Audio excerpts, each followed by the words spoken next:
An easy, affordable dinner option that's fun for everyone with just a few ingredients you probably already have for homemade pasta. Joining us now, Chef Jay Midwood from Pasta Mani. So let's start with the pasta. That's what you specialize in. Yep.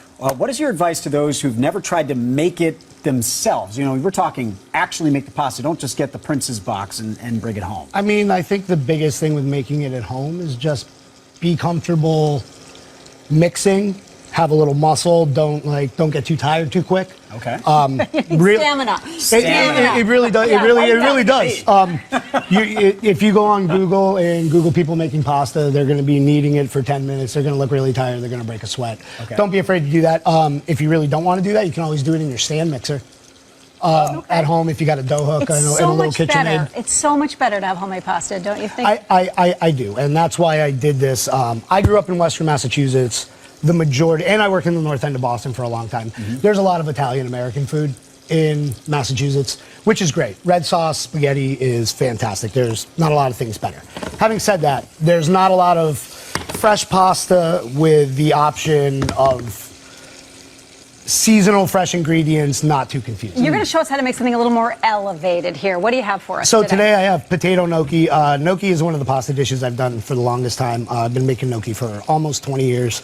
I've been in the industry for about 30 years. I turned 46, started when I was 16. So my gnocchis are really good.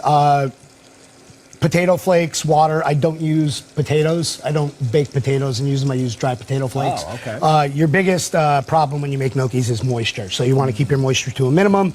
With potato flakes, you can obviously control exactly how much water you put in. So my gnocchis come out a little bit more fluffy, a little bit more dense than other people's.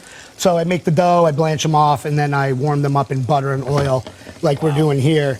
And we're just going to kind of souffle the outside a little. They're going to get a little bit of golden brown.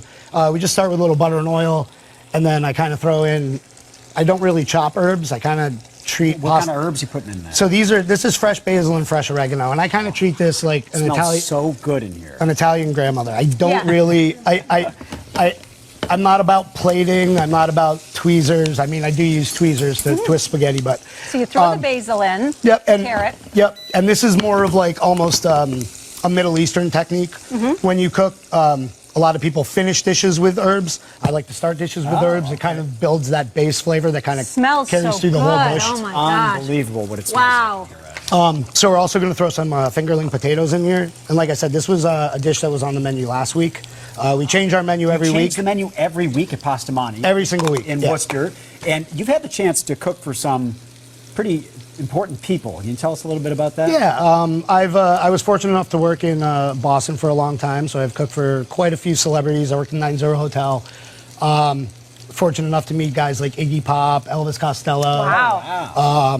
Fergie. I made chicken soup for a very, very sick Ricky Martin one night. Oh my gosh. When I Did worked. he live La Vida Loca after that? Or? I hope so. I hope so.